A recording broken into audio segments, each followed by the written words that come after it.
posed for what were known as cheesecake pictures. Homesick soldiers pinned up those pictures on the walls of their barracks and fantasized. She represented a kind of a combination of naughty and nice. With her signature bangs and girl-next-door good looks, Bettie posed for thousands of photos, graced the covers of national men's magazines, and appeared in racy films.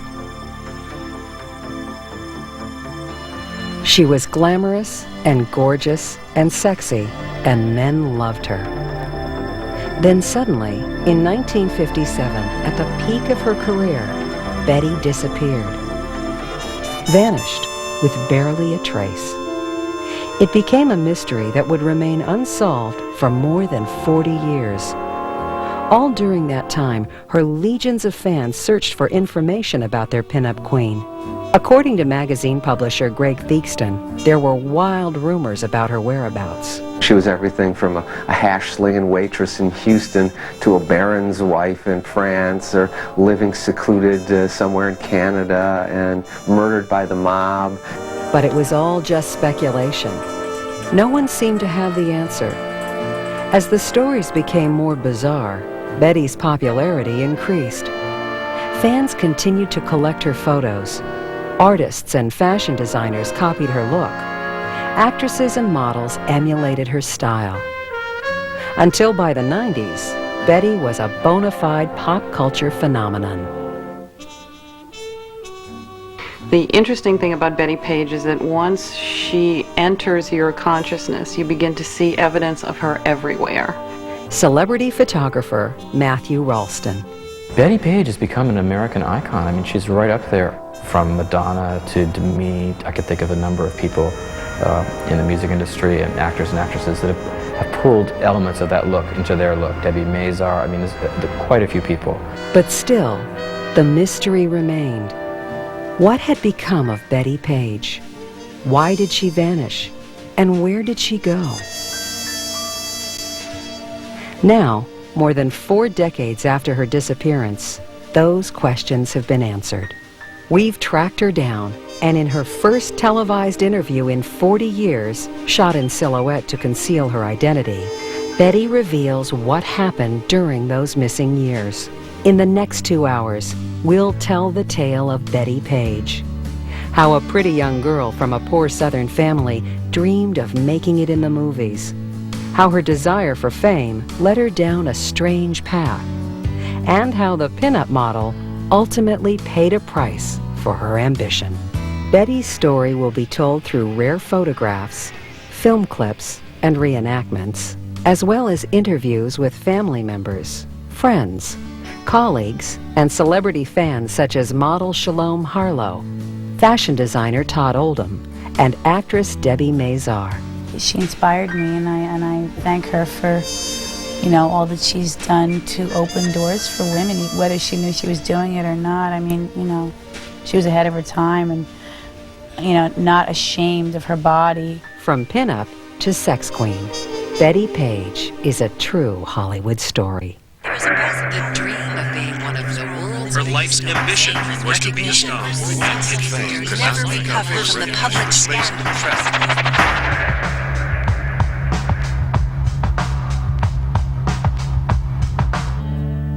Nashville, Tennessee, a thriving southern metropolis. It is an industrial center and the mecca of country and western music.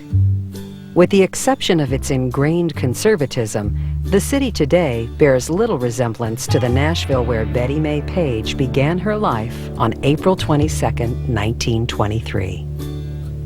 Bettie was the second of 6 children born to Roy Page, an often unemployed auto mechanic, and Edna Page, a housewife. By the time Bettie was 6, the Great Depression had gripped the nation.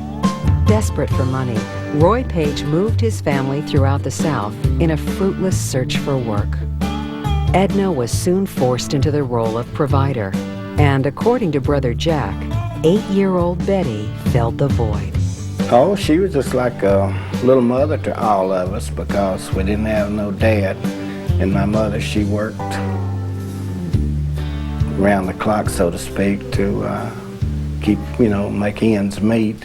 And Betty, she kind of ran the household and did a lot of the cooking and so forth, and giving the orders out. It was also about this time that Betty began to show an interest in performing more than household chores. All the neighborhood kids would gather around, and I remember seeing Betty at night, you know, they'd have little plays or somebody would get out and sing or dance or something. And Betty, she was always out on this little make stage that we had and doing some kind of little dance, and she wanted to be up front and just full of smiles. Unfortunately, the happiness that Betty experienced on stage didn't carry over to life at home. Roy's financial instability and marital infidelity proved too much for Edna. Their troubled marriage ended when Betty was 10. Being a working mother with 6 children also proved too much for Edna. Betty and her sisters paid a terrible price, according to biographer Karen Essex. Her mother was basically untrained for anything. Her mother worked in beauty salons and took in laundry, ironing to try to keep the kids going, but there was a point where she just could not hold it together anymore, and Betty and her 2 sisters had to spend a year in an orphanage, which I think they all made the best of.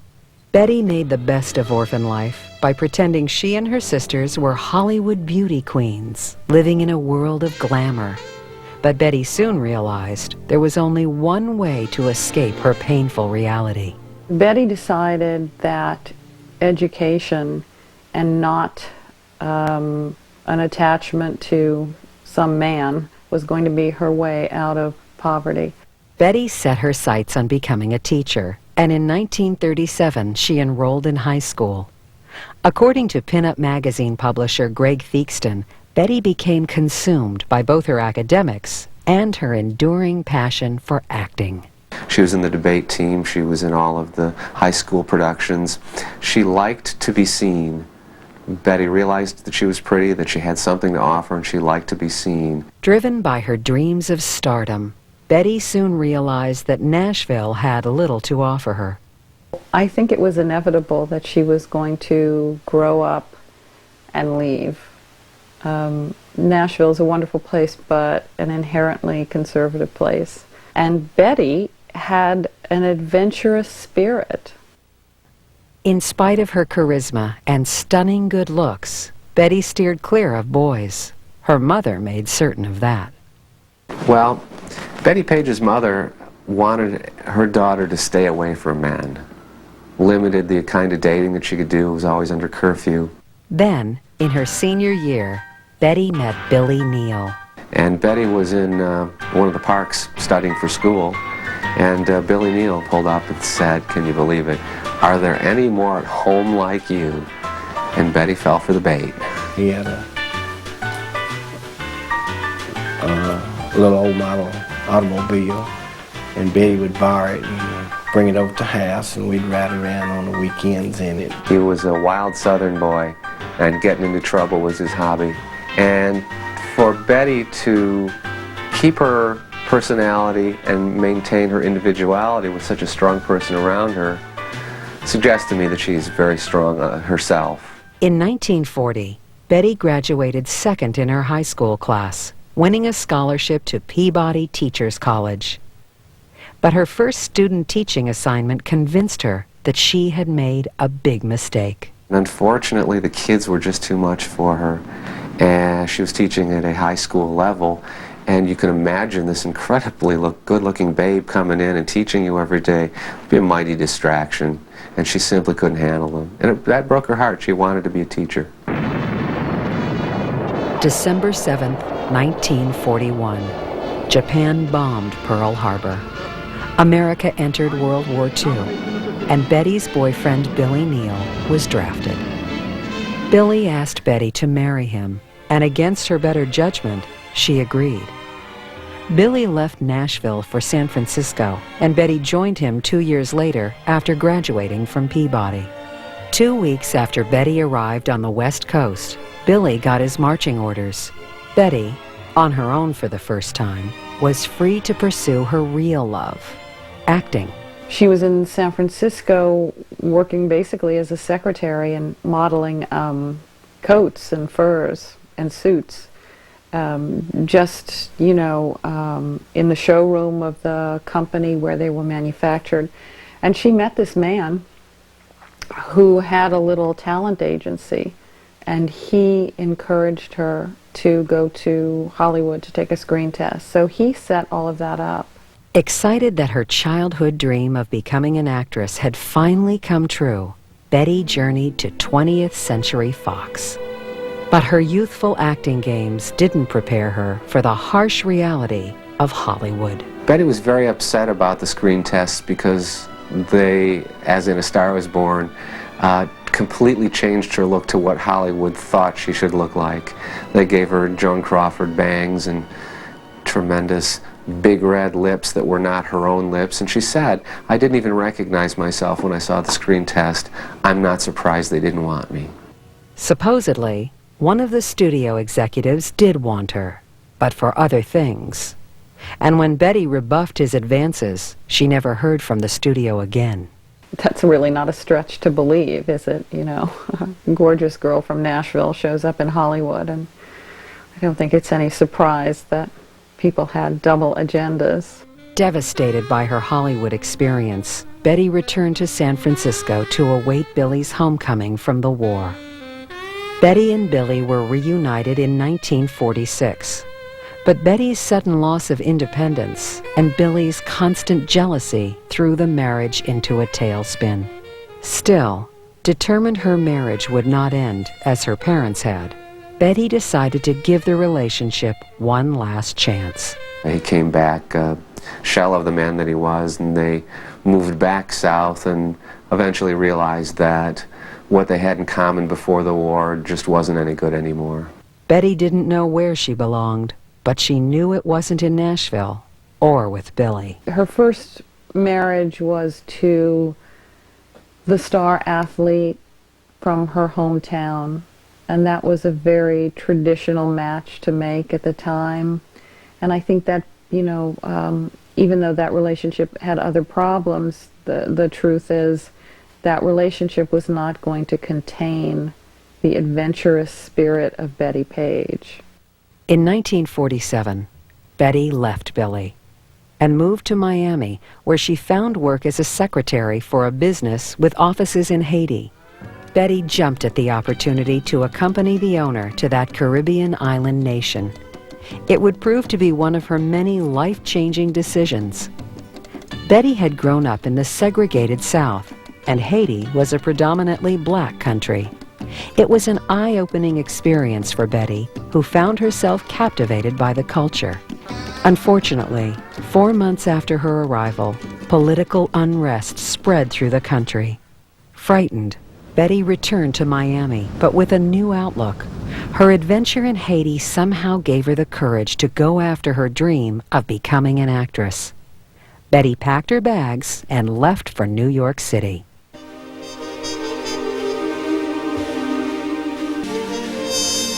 By 1947, aspiring actress Bettie Page had turned her back on tradition and set out to claim her share of fame. Bettie's marriage to her high school sweetheart had ended in divorce. After a brief adventure in Haiti, the beautiful young woman from Nashville packed her bags and headed to New York to pursue her dream of becoming an actress. But it wouldn't be the lights of Broadway that would make Bettie Page a star.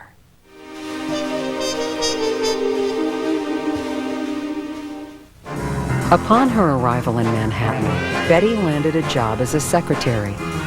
For a couple of years, she toiled away, all the while fantasizing about an acting career. But her dream seemed to be out of reach. Then, in the fall of 1950, Bettie met a man who would forever change her life, recalls magazine publisher Greg Theakston. She was on walking down the beach, the Atlantic Ocean. She spotted a black man doing weightlifting, doing his workout on the beach. And she was very interested in physical fitness. So she stopped to watch him, and admire his form, and he started to admire her form and said, "Hey, I'm a photographer. Would you care to let me photograph you?" And she was a little wary of it to begin with, but he says, "Hey, I'm a New York City policeman. You know, you can't feel any more secure with anybody than that." So she agreed, and the first photographs that were taken by Mr. Tibbs. But these photos taken by Jerry Tibbs were not formal portraits.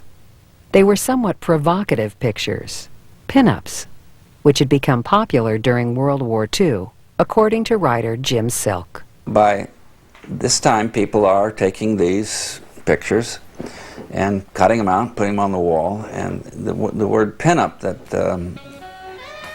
is usually referred to in World War I or II. Guys would pin them up in their helmets and in their bunkers and so forth, and it was usually Betty Grable or Rita Hayworth or a movie star. Betty felt the photos might be her ticket to bigger and better things. After all, lots of actresses got their start by modeling. Through their photo session, Betty and Tibbs became friends. Their relationship was quite unconventional, especially in 1950, explains biographer Karen Essex. She was a white woman from a small southern town, and he was a black man from New York City. And I think that speaks volumes about Betty and how she was willing to break with the social mores of her time to do what she thought was natural and good and right. Tibbs sold the photos, and Betty's pinups began appearing on the covers of various Harlem magazines.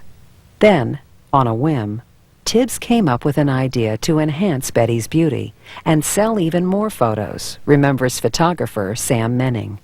When Jerry first found her, she didn't have bangs, and he shot a lot of stuff with her without the bangs, and he was the one that talked her into getting the bangs.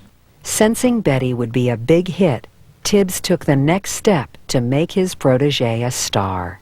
He set up an arrangement where she met Cass Carr. Cass Carr ran a photo club. Photo clubs, or camera clubs, had started springing up all across the country after the war. The clubs capitalized on the pinup phenomenon. For a small fee, amateur photographers could go to a studio and take their own pinup photos of models. They would be well lit, they would have props, and the casual photographers simply had to load up and come through the doors. And they did. However, not all photographers were interested in the same images. They were there to take pictures, but they weren't interested in taking pictures of flowers or anything else, but the only thing they were interested in taking pictures of was TNA. This was an era of sexual conservatism before mainstream magazines like Playboy challenged the sexual mores. They were in a time of sexual repression. The camera clubs gave young men just about the only access they could have outside of marital relationships to sex. Not that people in camera clubs were having sex, but, you know, they were taking a lot of shots of girls in bikinis in the name of art. Yeah, lots of guys came in with no film in their camera and snapped away for an hour just looking at this beautiful girl posing. And in truth, there were a lot of guys that were interested in photography. Those who were truly interested in photography quickly realized that there was something different about this new model, Bettie Page. Apparently, after she was shot by one photographer, word spread that this model was the best. Bettie was not just a little better than the other models. Bettie was superb.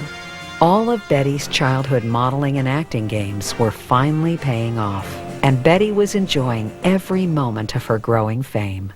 The first time I met Bettie, I met her at Cass Carr's, and I thought, well, she's good, but I thought, she don't seem so hot in person. But then a few days later, she was modeling, and I was shooting her, and I could tell why. Then there's something that sometimes the prettiest girls in the world just aren't good models. They just don't radiate. She radiated. And when she got in front of a camera, she just flowed. Sometimes the camera club photographers preferred a different setting and would leave the studios. But no matter where the sessions took place, Bettie was always the main attraction. I would say if you got on a field trip, you got to say you had 30 or 40 photographers. 20 of them would be photographing Bettie, and the other 20 photographing the other 5 girls. According to Camera Club photographer Art Amsie, Bettie was the ultimate perfectionist, willing to do anything to get the shot. This was an early weekend in May, right off Long Island. I believe it was on Fire Island, and the water is frigid. And here is Bettie, the consummate professional, splashing around in these cold waves and the surf. Other photographers, such as me, were quickly snapping the pictures. We were afraid that Bettie would freeze her little tuk-us to death, but she seemed to be having a good time. We were simpatico. I didn't have to necessarily tell her to hold her head up or down or this. I'd ask her for a pert pose, a saucy pose, a haughty pose, an angry pose, and she would give me that almost immediately. But it wasn't just Bettie's instinctive ability to strike the right pose that attracted so many amateur photographers. Camera Club snap shooter Addison Yeaman was captivated by Bettie's hypnotic beauty and magnetic sexuality. She had the most magnificent legs and hips and behind of any human female I have ever seen in my life. She had what she called wiggle poses, and she'd throw her hip out and throw a leg up and get a smile on her face. Bettie had good reason to smile. Her career was thriving, and she was enjoying her status as New York's busiest pinup model. Bettie Page was the ultimate pinup girl. She devoted her entire existence to being the ultimate pinup girl, worked out every day in a time when people would be considered a health nut if you worked out every day, watched her diet, made her own costumes. She had a sewing machine in her apartment, and much of what you see on Bettie in many of her shoots, it's designed and executed by Bettie herself. So the photographer was perfectly set. Great model, great costumes, where's my film? Soon, photographers started asking Bettie to pose without the costumes. And according to biographer Karen Essex, Bettie happily obliged. I think that Bettie is uninhibited. You know, she says that God created us nude. We come into the world without clothes. Bettie seemed to revel in her sensuality. Perhaps in response, some of the amateur photographers began to perfect their craft, elevating the quality of their photos from cheesecake to art. A lot of them would take and they'd use different screens to get different effects, and they'd do a lot of fancy darkroom work and always bringing the pictures back to the girls and showing the other photographers. At every opportunity, Camera Club members would photograph Bettie in as many different settings as possible. Occasionally, they pushed the limits of the law. So everybody piled in and went upstate. It was near the Connecticut border, so it's kind of secluded. And they were doing full nude photography outdoors on this farm. And so all of a sudden, there's a bunch of guys we didn't know coming around there. They all had badges on them. They brought us back to the police station, and they had, well, they did have a big bunch of charges. They had all kinds of charges, or you could plead guilty to the lesser charge of disturbing the peace. The girls plead guilty to indecent exposure, $20 fine, and Bettie says, "I am not indecent. I will not plead guilty to indecent exposure." So then they had to take the charges and back and had to rewrite the charge for all the girls disturbing the peace too. The incident stunned Bettie. She had always lived her life by her own free-spirited rules. Suddenly, those rules were being challenged. Her being put in jail because she was posing, making a living, gave her pause for thought. She really had never considered that it could happen to her, and in fact it was an alarm to wake her up to the fact that a lot of people did not like what she was doing. By 1951, Bettie Page was undergoing a remarkable transformation. The one-time student teacher and wannabe actress from Tennessee had landed in New York. After a chance meeting with an amateur photographer, Bettie posed for some pictures. She soon became the most popular model for photo club members who would pay a small fee to take snapshots of her. However, the most dramatic step in Bettie's transformation was yet to come.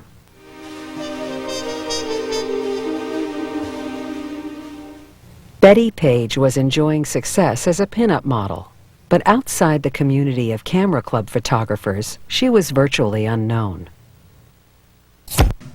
Then, in 1951, Bettie's photographs came to the attention of several of the country's leading men's magazines, such as Wink, Flirt, and Titter. Those publications capitalized on the post-war pinup craze. According to Pinup magazine publisher Greg Theakston, Bettie offered a different image from other well-known pinup models of the time. She seemed like accessible, you know. She seemed Bettie seemed like she wouldn't be aggressive, or she seemed very friendly in these pictures. Some of the models are pretty scary. But Bettie always, had this, would make you feel good. Bettie began appearing in dozens of men's magazines as professional photographers discovered what amateur shutterbug Art Amsie had known all along. She was just a perfect pinup model, and her expressions were something which would capture every viewer that saw it. Suddenly, Bettie's career skyrocketed. Almost overnight, she went from working model to pinup queen. But despite her national success, Bettie remained loyal to the people who had given her her start as a pinup model, including Irving Klaw, New York's pinup king. That loyalty would eventually drive Bettie into exile. Klaw, along with his sister Paula, owned Movie Star News, a successful photography and pinup art studio. In an interview before her death, Paula Klaw recalls why Bettie's pictures sold so well. She has all the charm, the beauty, the glamour, and the personality, and she went over very big. All the customers loved her. Her smile and her personality and everything went along with it. Most of the modeling that Bettie Page did for Paula and Irving Klaw at the Movie Star News store was beauty photography, her in lingerie, her in swimsuits, brushing her hair, putting on her makeup and smiling very pretty with dolls and stuff. Bettie also appeared in several short dance films for the Klaws.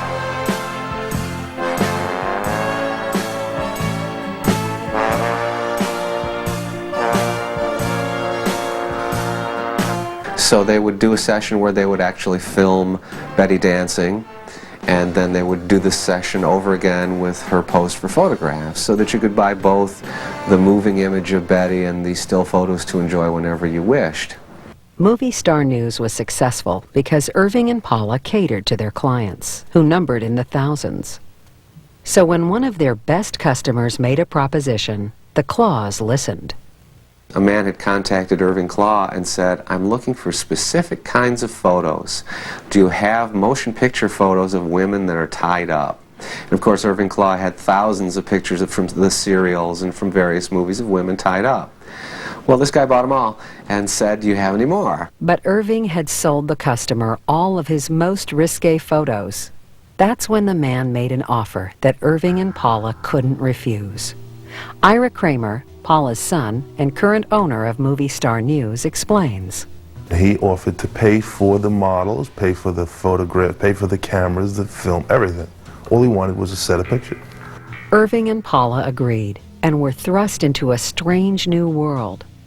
According to Bettie Page biographer Karen Essex, the Klaws weren't trying to do anything illicit. They were just trying to turn a profit. Irving and Paula Klaw were not bondage aficionados. They were nice Jewish people, family people living in New York. This was the family business, and they operated it very successfully. The Klaws knew the only way to guarantee success was to use the best models. Naturally, they called on Bettie Page, and naturally, Bettie said yes. Bettie had been performing since childhood and this was just another role. Betty thought it was playtime, and because she was an actress, she knew how to make her body and her face look like what she wanted. And if it was terror, she could do terror. And if it was the cute girl next door, she knew how to do that too. Betty will say that it was all part of the job. She was not unaware of what the photos were and who was going to be enjoying them, but it didn't bother her. She wasn't uptight about being tied up and enjoyed all of the attention and the steady paychecks that the Klaws paid her. Those steady paychecks allowed Betty to, once again, turn her attention towards serious acting. She was very much encouraged by her teacher in New York, Herbert Burkhoff, who was a very well-respected teacher and practitioner of the Stanislavski method. Burkhoff liked Betty, and he encouraged her a great deal to audition for plays. He introduced her to agents and managers. However, Betty's professional acting debut was not on the stage, but on the silver screen. It was an adult comedy film called Strip-O-Rama. The motion picture featured a number of famous strippers and pinup models, including, of course, Bettie Page. Betty's performance was billed as the most daring bathtub scene ever filmed. The next year, in 1954, Irving Klaw decided to enter the world of filmmaking with a racy movie titled Varieties. The film also featured Bettie Page. Both Strip-O-Rama and Varieties were hits, and Betty, delighted in her status as an actress, recalls her friend Sam Menning. So we're looking at the pictures out in front of the theater, and some guy keeps looking at him, and all of a sudden he says, "Are you Bettie Page?" And she says, "Yeah, I'm Bettie Page." He says, "Oh, can I get your autograph?" Betty was enjoying success on a number of fronts. She had a very successful pinup career, and her acting career was blossoming. But as her visibility increased, Betty's pinup fans became increasingly aware of the seamier side of her profession. I think when it became known to the people who thought of her as the good girl next door, it was kind of a shock. Here's this woman that I really adore, and whoa, wait a minute, she's got leather boots on up to her thighs, and she's all tied, trussed up. So maybe it opened some people's minds about what it was, but my guess is that if you weren't into it, you simply weren't into it.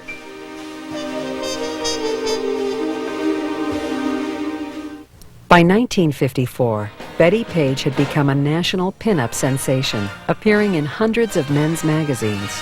Her celebrity status increased with her appearance in two successful adult comedy films, Strip-O-Rama and Varieties. But Betty also posed for some shocking photos that would have a devastating impact on her career and on her life.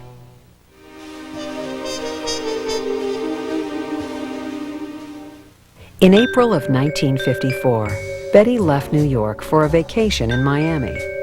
Betty had lived in Miami prior to becoming a model and would often return when she wanted to escape the pressures of living and working in the big city. To help pay for the trip, Betty accepted a modeling assignment with Miami model and photographer Bunny Yeager. According to Bunny, the photo sessions would prove to be a turning point for both of them. And I thought, wow, what an opportunity, a real New York model, and she's going to be working for me. And I was surprised that she would be interested in working for me because I was just really still learning. Well, she told me she did lingerie modeling and she posed for camera clubs.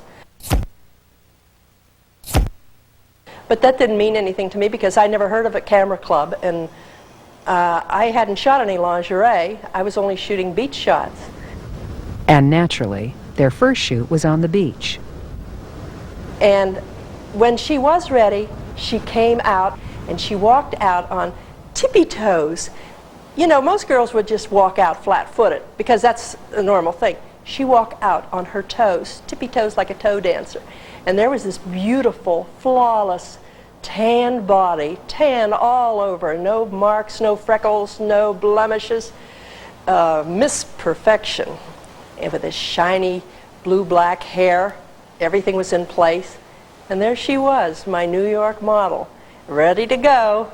And we shot some very memorable pictures there.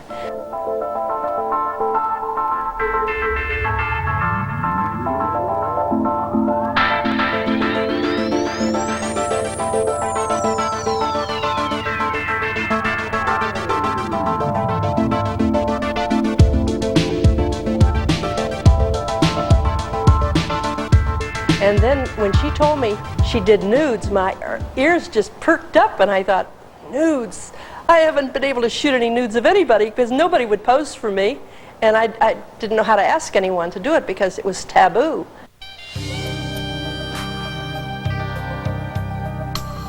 And she was very normal about doing it. She had done it for the camera clubs.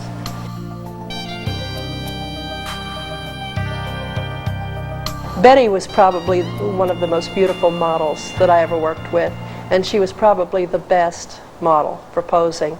She knew her body, she knew how to make it work. Bettie came alive in front of a camera. She could be that girl next door, playful, simple, innocent, and then she could be a vixen. Oh, mean. You know, you didn't know what to expect, and she could give you that look, like, well, what's coming next? Much of Bettie's career had been built on being in the right place with the right person at the right time, and the Miami job with Bunny was no exception. According to pop culture critic and writer Jim Silke, Yeager's photographs captured a side of Bettie no one had ever seen before.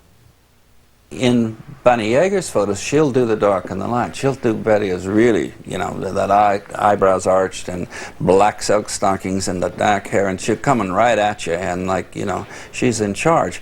And it's in a really aggressive sexuality, whereas then she'll turn around and let her just bounce on the beach, and you have this just completely unconscious of her nudity or of the sexuality and the sensuality. She's just enjoying the sunlight almost, you know, and the water and the sand. The pictures were a contrast to Bettie's other, racier photographs, according to magazine editor Greg Theakston.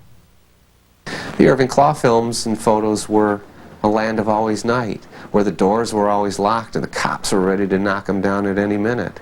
Certain paranoia about the Klaw photos that the Bunny Yeager photos don't have at all. Bettie not only found a new dimension to her modeling while in Miami, she also found romance. She asked a young man to take a picture of her. He took a picture of her and it formed a friendship. The young man was 18-year-old Armand Walterson. He became the 31-year-old Bettie's constant companion. Walterson even accompanied Bettie to her sessions with Bunny Yeager. He just stayed off to the side. He wasn't any trouble at all. Usually you don't like a boyfriend coming along because they start talking and want to tell you how to do the job, and you don't like anyone around to be a second director. But he stayed out of the way. Bettie continued posing for Yeager over the course of several weeks. But soon, it was time for Bettie to return home to New York. The vacation was over, and so was her fling with her young lover, Armand. Leaving her boyfriend behind, Bettie went back to Manhattan and picked up where she left off. She wanted to continue with her acting lessons, so to pay for those lessons, Bettie resumed modeling for Irving and Paula Klaw. There was a big demand for Bettie's daring photos.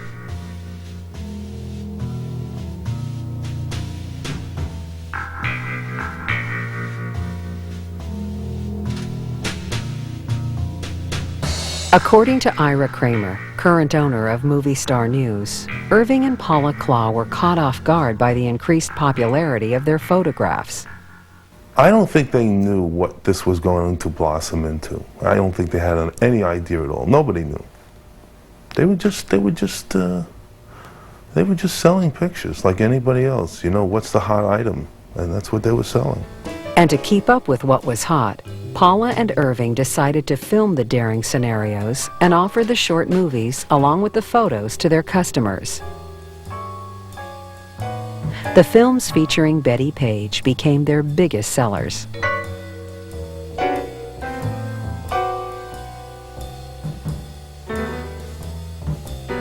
According to Playboy magazine founder Hugh Hefner, Bettie's versatility as a model made her a favorite among fans of the genre. The girl next door with a little touch of kink. In other words, there was a popularity of a combination of the naughtiness and the niceness, because it was perfectly obvious in those pictures that she was a nice person, which indeed is exactly who she was. And it was kind of the breaking of the stereotypes of the past. According to sex historian and television personality Dr. Susan Block, Bettie challenged the image of the all-American girl, and she did it with her own unique approach. Especially in the 50s, the idea that you couldn't be a good girl and a bad girl at the same time. Well, Bettie Page, with that sweet smile, she had to be a good girl. And yet, with those sexy outfits and those poses, she had to be a bad girl. But she's not a little girl. She's a woman. She's a professional model who is acting out a scene, and she's able to laugh at it. But law enforcement officials in New York City weren't laughing. The Klaw photos pushed the envelope, but remained legal because there wasn't any nudity or sex. Even so, vendors like Klaw came under close scrutiny, recalls writer Ira Levine.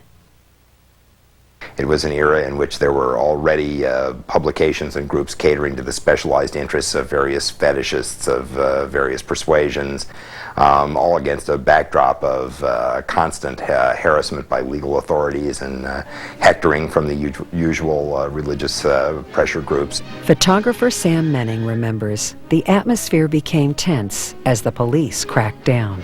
They used to raid those bookstores week after week sometimes in New York. They'd raid the bookstore and the guy says, "You know, I'm going to beat this." He says, "Yeah," but he says, "The city's got more money than you have. How long can you afford to hire lawyers?" So they closed them down. It wouldn't be long before Bettie Page would find herself caught up in the firestorm of controversy, and her life would never be the same.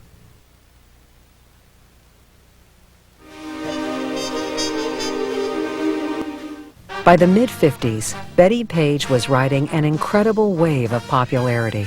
She had achieved her dream of acting in films, even though they weren't big Hollywood movies. And she was a tremendous success as a magazine model. But there was another side to Bettie's career involving racy underground photo sessions. The disclosure of those sessions was about to shatter Bettie's public image and her dreams.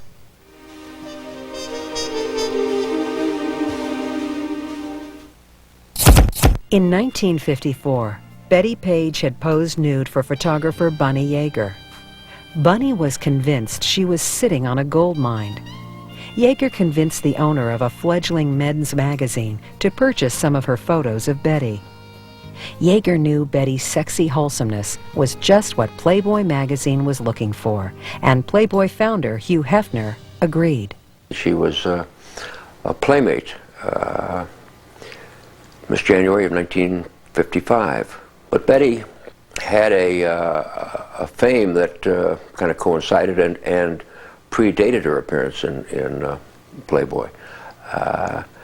She represented a kind of a combination of naughty and nice. It's a part of what Playboy was doing in that same time frame, saying in effect that you could be kind of sexy and still be a nice person, nice girl. Bettie displayed those same qualities in her co-starring role in Tease-a-Rama, Irving Klaw's second adult comedy film. Bettie gets a scene with Tempest Storm in Tease-a-Rama where she acts as Tempest's maid, which is kind of appropriate because Tempest was one of the biggest striptease acts of the day, and certainly Bettie was the most famous pinup model. So to have the two of them in a scene would seem very appropriate. Here's a scene from Tease-a-Rama from the Bettie Page CD-ROM, The World of a Pinup Queen.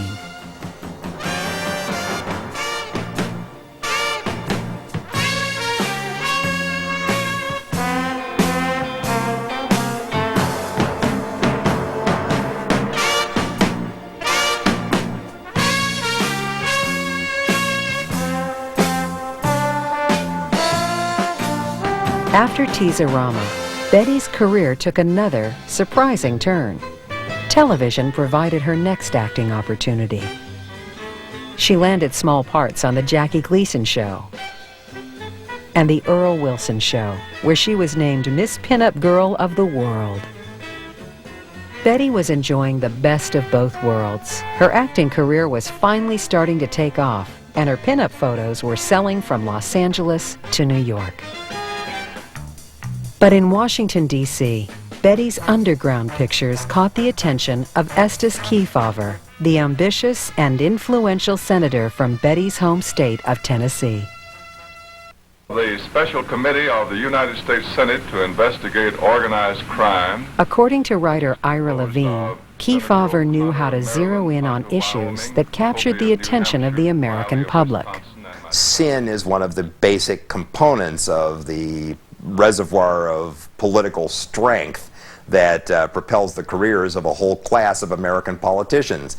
They campaign against sin, and that's how they get themselves elected. Estes Kefauver was kind of one of those guys. And he had really kind of made a name for himself in national politics by investigating organized crime in the early 1950s.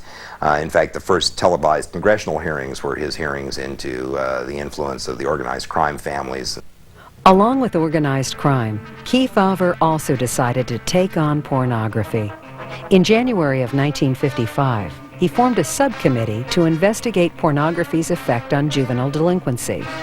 Kefauver's first order of business was to dismantle the popular comic book industry. So after he'd finished beating up on comic books for a while, then they moved on to pinups and fetish erotica and things like that, which were yet another terrible menace to the proper upbringing of American youth. So they brought the hearings to New York City, to Foley Square, to the courthouse, and subpoenaed a number of people to come down and testify about pornography. Including a very frightened Bettie Page, according to biographer Karen Essex. Even though she did not do it, she was called to testify. She was subpoenaed. She was made to sit in a room at the courthouse by herself, sort of locked in this room and isolated all day. I mean, clearly they were trying to intimidate her. They were trying to get her to say that Irving Klaw was a pornographer, and Bettie refused to do it. She said that she kept telling federal agents, how can he be a pornographer? There is no nudity in any Irving Klaw shots. There are no men in any Irving Klaw shots. So Bettie defended Irving to the end and, refused to cooperate with the authorities. Irving Klaw also refused to cooperate. They got him up in front of the committee, and of course they asked him, his lawyer advised him to take the Fifth Amendment. You've got to pretty much say, I refuse to answer any of these questions on the grounds they might tend to incriminate me. So among other things, when they asked him if it was true that he had large numbers of minors on his mailing list, well, that wasn't true, but he couldn't say, no, that's not true, because he would have destroyed his Fifth Amendment privilege on any other questions. I decline to answer under the Fifth Amendment to the Constitution. Would that be sufficient? Because Klaw refused to testify, Kefauver's subcommittee failed to prove that Irving Klaw was a pornographer. But, on the flip side, Irving Klaw had also failed to prove that he was innocent. The public's adoration of Bettie and Kefauver's persecution of those same people that were producing the Bettie Page material, it is just so classically American. It just embodies what American sexuality is all about. I mean, look around our culture, it's just loaded with sexual imagery, and at the same time we have that undercurrent of thinking that it's all really bad and dirty. Nevertheless, the incident was just the beginning of ongoing investigations and accusations against Irving Klaw by the government. In those days, merely to be accused of something by a Senate committee was enough to destroy lives and careers. It's very hard for people today, in an era when you can get famous for wearing your underwear on MTV, to imagine how damaging this would have been to the life of an ordinary person. Bettie saw herself as an ordinary person. She just happened to be involved in an extraordinary event. The incident with Klaw forced Bettie to reevaluate her career. It was very clear that the government wasn't going to leave Irving Klaw alone. Bettie said, look, it's me next, and I really would rather not go to jail again. So I'm just going to have to stop doing fetish photography for you. You guys want to do cheesecake, that'll be fine. I'll still do camera club stuff. But it had to be much more discreet. She was there to be an actress. She wasn't there to be a pinup model who was behind bars half the time. Through 1956, Bettie continued to do pinup shoots for Irving and Paula Klaw. Then, in 1957, tired of the continuing government investigations, Irving Klaw called it quits. and Betty lost her best employer. But that wasn't her biggest problem. She was stalked by one person. She was receiving very strange hate mail, sort of perverse hate mail from someone else. Terrified, Betty contacted the FBI. Suspecting the hate mail was from an elusive serial murderer, the FBI devised a plan to apprehend him, using Betty as bait. Betty agreed to meet the stalker, and the stage was set. The suspect arrived and was immediately arrested by the FBI. The stalker turned out to be a 16-year-old boy. But the harrowing incident had a profound impact on Betty. I imagine for a person as vulnerable as that, and as in a sense naive and innocent about it, that must have scared the hell out of her. I think she just had to get out of town.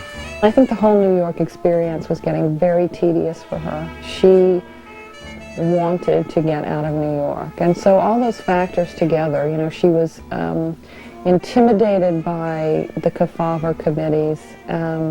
She was weary of life as a single woman in New York City, and she was 35 years old. It was December of 1957. Betty was at the height of her popularity as a pinup model, but she just couldn't take the pressure any longer. So Betty Mae Page vanished into thin air. The young woman from Nashville, who had desperately wanted to be a star, turned her back on fame and slipped out of sight. It would be 40 years before her fans would know what had become of their pinup queen.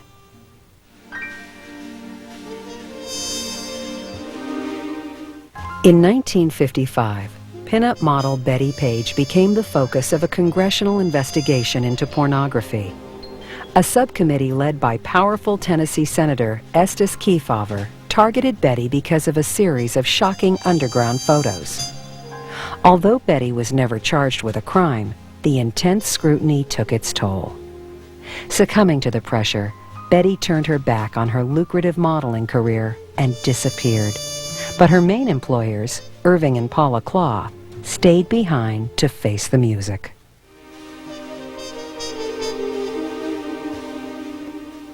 Fearing government prosecution, the Klaws stopped taking suggestive photos. But they still had to make a living, so they continued to sell pictures, primarily through mail order.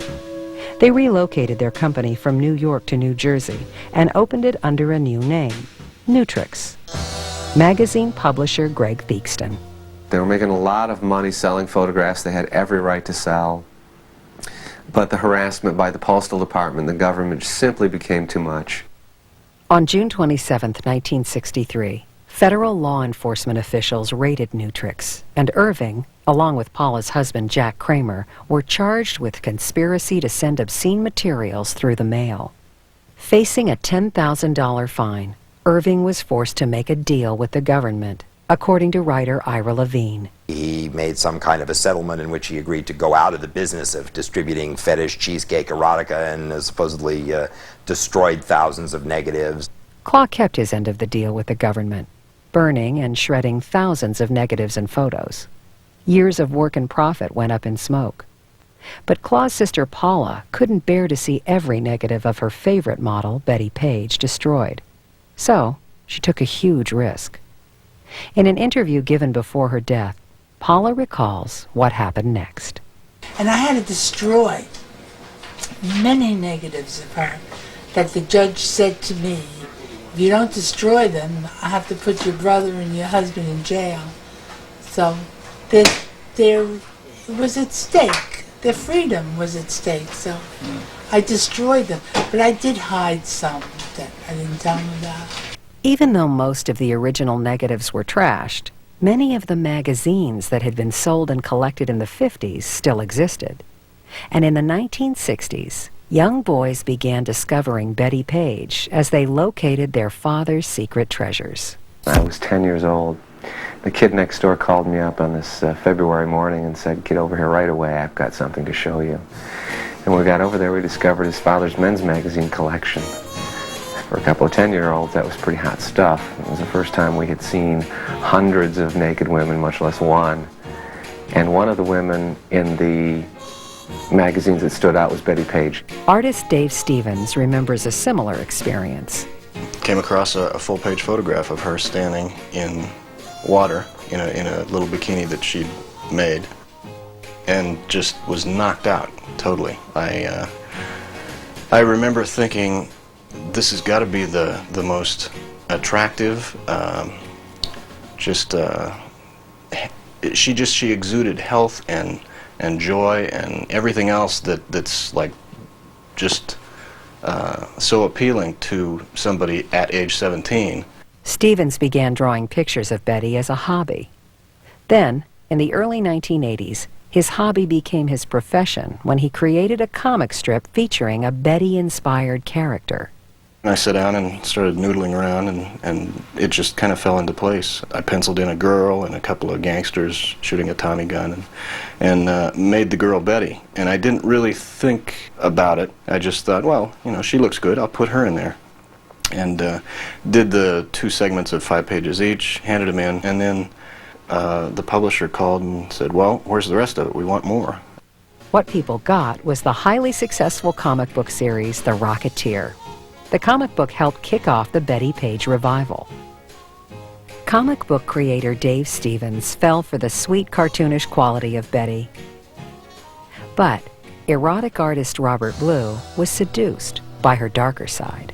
Most kids are raised with comic books. I was raised with erotica books. The first time that I ever saw Bettie Page in any of this material, I immediately recognized her as someone that had the visual power to provoke something inside. From the late 70s through the 80s, Blue's large-scale paintings of Bettie took the art world by storm. He had gallery shows in New York, Los Angeles, and Europe, and buyers snapped up every one of his Bettie paintings. I was thinking that I was doing something that was part of the modernist movement of painting, and that was this brilliant idea that I had to take a taboo photograph that was hidden under a mattress and blow it up life-size or bigger than life-size in a beautiful oil painting and put it in a high-end gallery. I thought that was an important idea. So he brought her out of these little digests and brought her big in full color, fully realized, to this sort of elite crowd. Just as she had during her modeling career, Bettie was once again attracting 2 very different audiences. Only this time, the image that was taboo in the 50s was suddenly cutting edge. Bettie Page really set the stage for the Vogue photographers that came in the 70s and the 80s and the 90s. She set the stage for rock and roll. I mean, their whole image is Bettie Page. Even music and fashion trendsetter Madonna borrowed some of her own provocative style from Bettie Page, according to fashion photographer Matthew Rolston. No question that Madonna and Jean-Paul Gaultier, who designed those famous costumes, were drawing on Bettie Page type imagery. Her look in the 50s, the classic Bettie Page years, to me really applicable to fashion today. I mean, open up a Bettie Page pictorial and look at Dolce & Gabbana's current collection. It's very current. Her look is very much a look of today. From New York to Paris to Milan, the kinky look was in vogue with a stylish flair, and designers like Todd Oldham started copying Bettie's style. Well, you could definitely see exact parallels in our celebration of the bust line and the bondage tip. I love bondage clothes, and you always see little flourishes in what we do. Supermodels such as Ava Herzegovina, Helena Christensen, and Shalom Harlow emulated Bettie. Bettie to me is the original model, and she's an inspiration, not only because she was so beautiful, but because she had a sense of humor with everything she did, and she really created her own sense of style. And Bettie mania hasn't been limited to the fashion world. Musical groups like the country western band The Mavericks also paid tribute to the girl with the bangs. There's something so very sexy about the woman, and not just her, but she kind of represents womanhood. It's curvy, it's beautiful. Oh, yeah. And by some of today's funky standards of, you know, in the age of Kate Moss, I mean, Bettie Page is a very curvy woman, and it's a pretty beautiful thing. Impressed by Betty's naughty side, Nashville's rockabilly band, BR 549, wrote a song in honor of their hometown legend.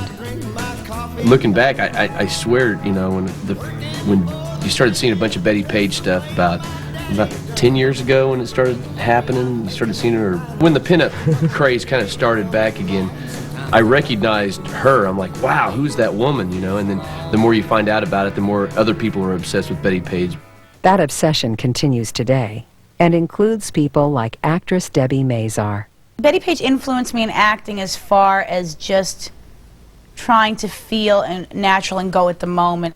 She's inspired me as far as her courage in front of the camera. I always thought of Bettie Page as more of an actress than a model, actually, because when I looked at her photographs, you know, there was something very specific about the moment, you know. Guinevere Turner, who was cast to play Betty in an HBO film, feels Betty holds a quality that has been imitated but never duplicated. Her beauty, her naturalness in front of the camera, her unself-conscious radiance. I mean, the way that you look at her and you can tell that she doesn't know how adorable she is, and that there's something so appealing about that. And also, I think it's something about lost innocence. I mean, when you look at pictures of Betty, you realize that nobody looks like that now. That nobody is that fresh. She didn't have all this product and beehives and eyeliner, you know, little lipstick, and, you know, she was good to go. You know, like just whatever. In fact, even like her bras, like she just had like a little triangle thing on it. It wasn't like some big push-up cup where her were up to here. You know, it was just all like, you know, let's just throw the thing on, take a picture, you know, and let's be natural. By the mid-90s, Betty's influence could be felt everywhere. There were books, fan magazines, underground fetish clubs, galleries, fashion shows, and look-alike contests. But as Betty's cult status grew, her fans began wondering what had happened to Bettie Page. Was she dead? Or was she out there quietly watching the Bettie Page revival unfold? Pinup magazine publisher Greg Theakston felt compelled to find the answer. Knowing that she's probably out there somewhere, it became a passion that I had to fulfill. I had to find out everything I could about this woman. As Theakston started his research, other writers began picking up the story. Ira Levine wrote a 1989 retrospective for Rolling Stone magazine. One of the things that attracted me to this story in the first place was just wondering, in the conservative social atmosphere of that time, who would be drawn to this kind of work. Intrigued by Betty's story, writer Karen Essex began her own search. The interesting thing about Bettie Page is that once she enters your consciousness, you begin to see evidence of her everywhere.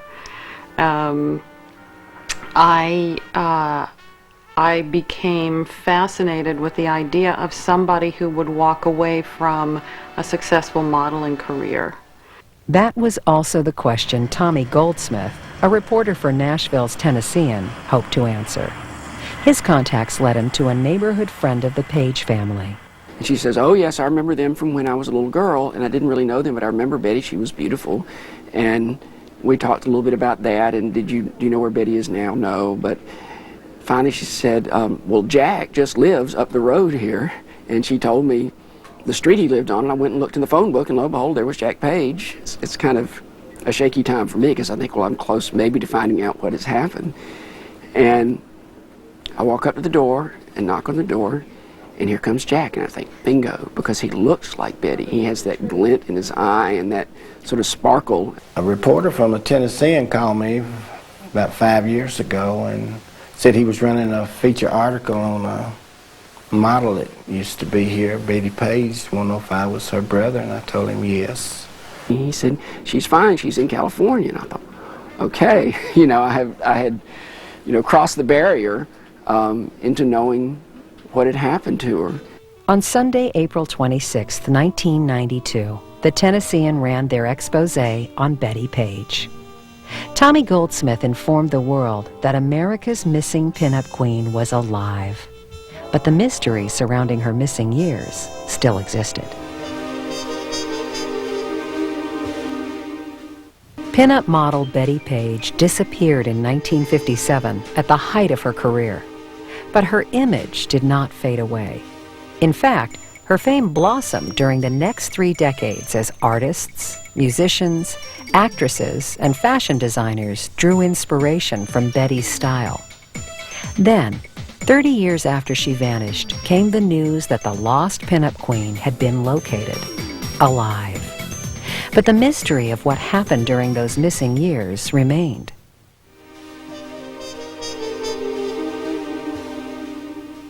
Bettie's disappearance and prolonged absence fueled the mystique surrounding her. Pinup historian Steve Sullivan. All sorts of legends and myths that grew up around her during the 60s and 70s as to what happened to her. There are occasional Elvis-like sightings in obscure places in rural America, and no one knew what the truth was, so they made up their own story. She became even more an object of fantasy. And according to magazine publisher Greg Theakston, the stories were pretty outrageous. She was everything from a hash-slinging waitress in Houston to a baron's wife in France, or living secluded somewhere in Canada and murdered by the mob. Take your pick. Everybody had their own weird story about what happened to Bettie Page. As it turned out, the truth was not nearly as wild as the rumors. Here's what really happened. Immediately after she quit modeling, Bettie headed south to Florida, take a vacation to get away from the strain of it all. While relaxing on the beach, Bettie caught the eye of lifeguard Ellsworth Boyd. You couldn't miss her because she had on this skimpy bikini, which back in those days was quite an arousing thing. So I got out of the lifeguard chair, went down by the water so that she had to pass by me, and I said hello, struck up a conversation, and she expressed, and I told her I was a fan of hers. We had a camera with us, and I said, would you pose for some pictures?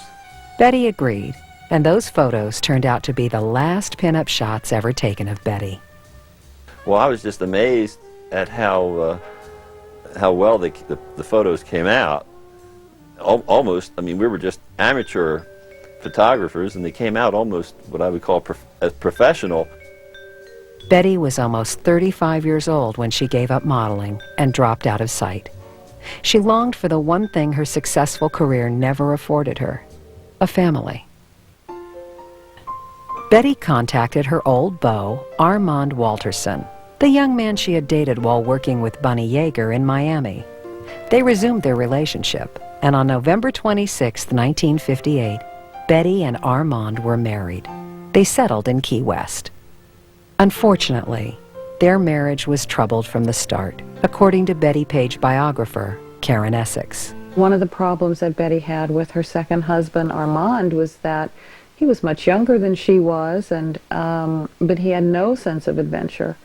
You know, he liked to eat the same food every night. He hated to travel. He didn't like to explore anything. He didn't read, and so I mean, she just quickly became very, very bored.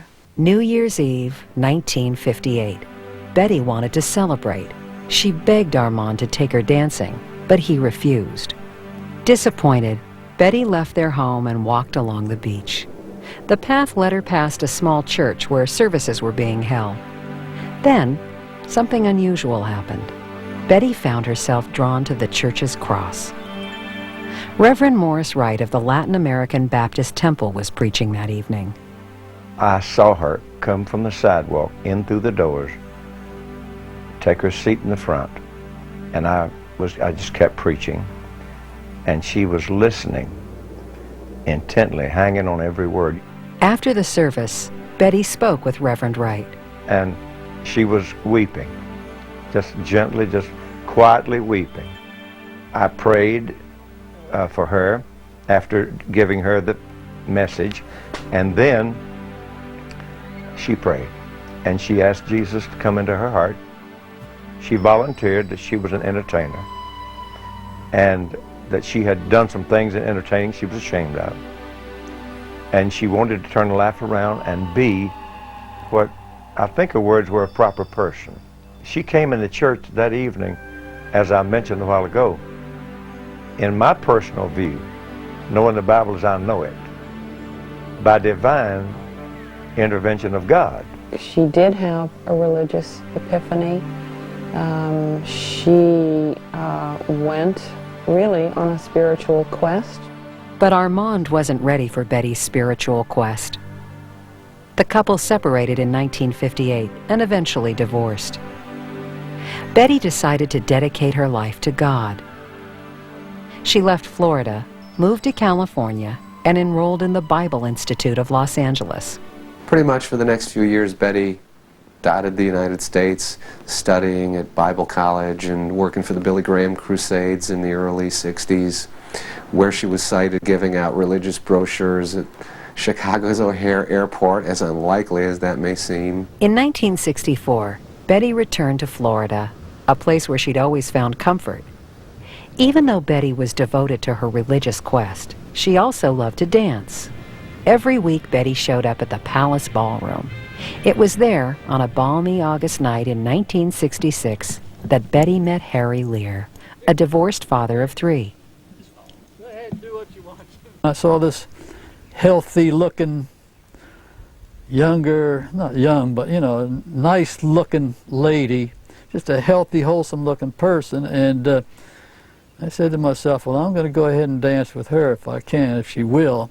In a sense, I was just stalking her, you know. She'd be over there and over here dancing around, and I just moved to this spot where I could get a hold of her closer.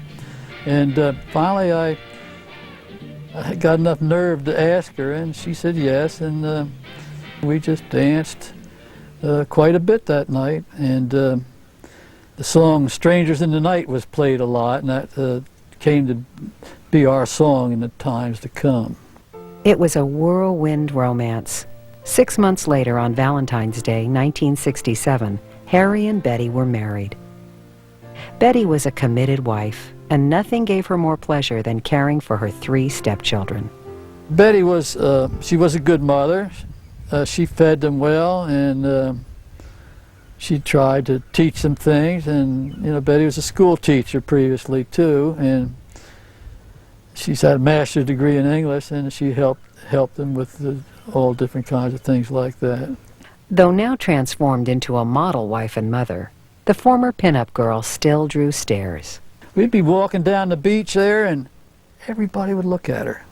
She had the big, beautiful blue eyes and dark black hair, and everybody would be looking at her. Even the dogs would turn their heads when they walked by. She was devoted to her new family, but Betty's relationship with God remained a priority. We went to church 3 times a week. We went to Sunday morning and Sunday evening, and prayer night on Wednesday evening. At last, Betty had the family she had longed for during her career. Oh, I think the price paid was probably a stable family life. I mean, you know, a stable family life with her own family, husband, children. But Betty's happy, stable marriage ran into trouble when Harry's ex-wife tried to reclaim the children. The kids were caught in the middle. Although Harry and Betty loved each other, their relationship couldn't take the stress, and the marriage soon fell apart. I think her 3rd marriage could have been a happy one, but there were so many problems, custody problems with his 3 children, and problems with his ex-wife.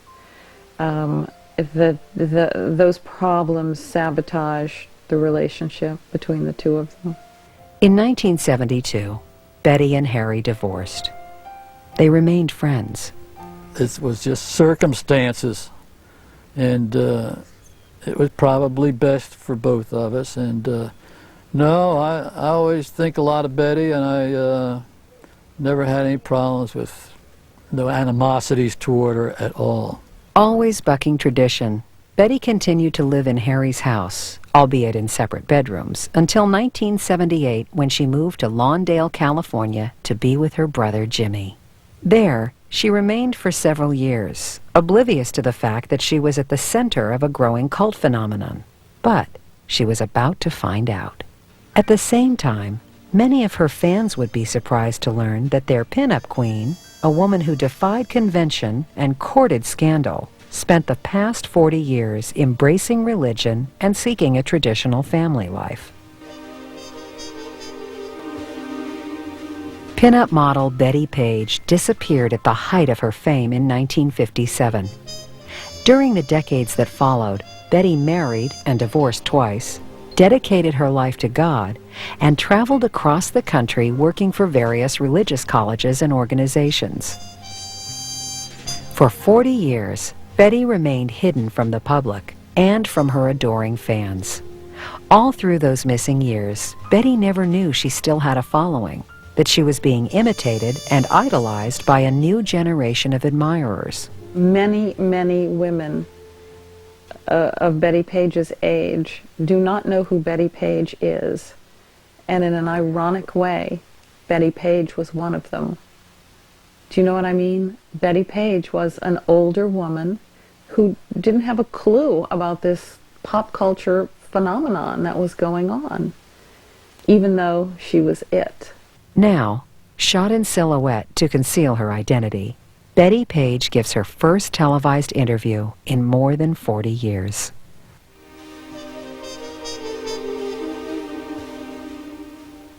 We traveled to an undisclosed location in Southern California to meet the legendary pinup model. Older, yes, but still beautiful. Nevertheless, Betty preferred to stay in the shadows, saying she didn't want to disappoint her fans who remember her the way she was in her glory years. Betty spoke with us about her life after modeling and her growing cult status. It just surprises me. I've never heard of any other model who 40 years later became more popular than she did when she was posing. They keep saying I'm some kind of icon and that I started the new generation sex movement. All I did was pose in the nude. I had less sex activity those 7 years in New York than I had any other time in my life. Betty acknowledges that her religious conversion changed her life. I did have feelings after I turned my life over to the Lord that maybe God had disapproved of the nudity. I didn't think he disapproved of the bondage, the fetish, or the pinups, but of the nudity in public, for pictures to be sold to the public, especially the young people. I thought maybe God disapproved of that, and I had asked his forgiveness for that, of course. When I was into all of my religious work and training, I never ran into any, I didn't look at the magazines. It was another life for me, and I never ran into anybody who said anything to me about modeling. I just had put it all behind me as something that I once did and was no longer interested in. It wasn't until 1992 that Betty discovered how popular she'd become. I was just shocked to hear that my pictures were selling now, and people were interested in them, especially young people. And all kind of other memorabilia, T-shirts, and statues, and calendars, and what have you were selling now. A lot more than they ever did back when in my modeling days. Artist and friend Dave Stevens confirms Betty's genuine surprise at her icon status. She gets so tickled when she sees some new book with her picture on it or some whatever product it is, even if she's not getting any money for it. I took her into Tower Records, I don't know, sometime this last year, and I said, come here, I want to show you something.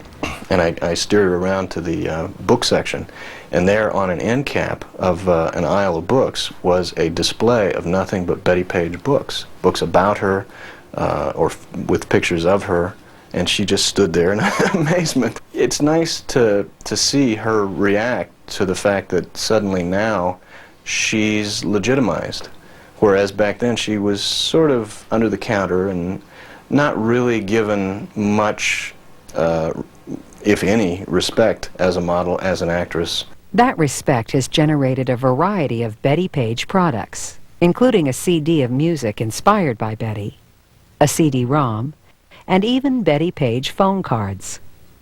Pinup collector Joe Zanato believes that the popularity of Bettie's photos and memorabilia is due to Bettie's eternal beauty and style.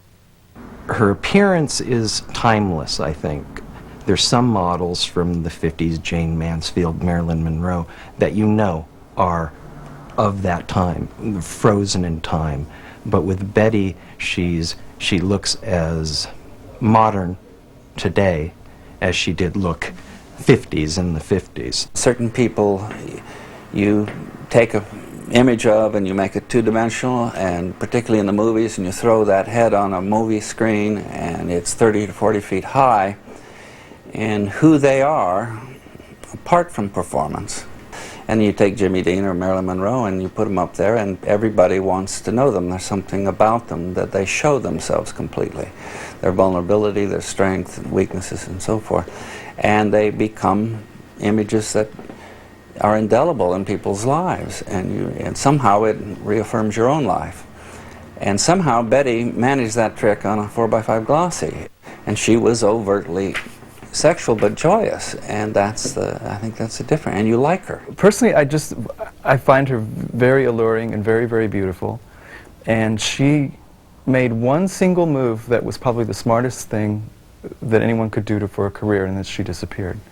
So she is forever in our memory as exactly as she is. Well, Bettie Page was ahead of her time. I mean, in the 50s, I know, like, you know, people were like not ready for her. But she was never afraid to, you know, show her body and to be a woman and to be sexy and to use her power. You know, we didn't create Bettie. I didn't create Bettie. You know, the photographers didn't create Bettie. Bettie created Bettie.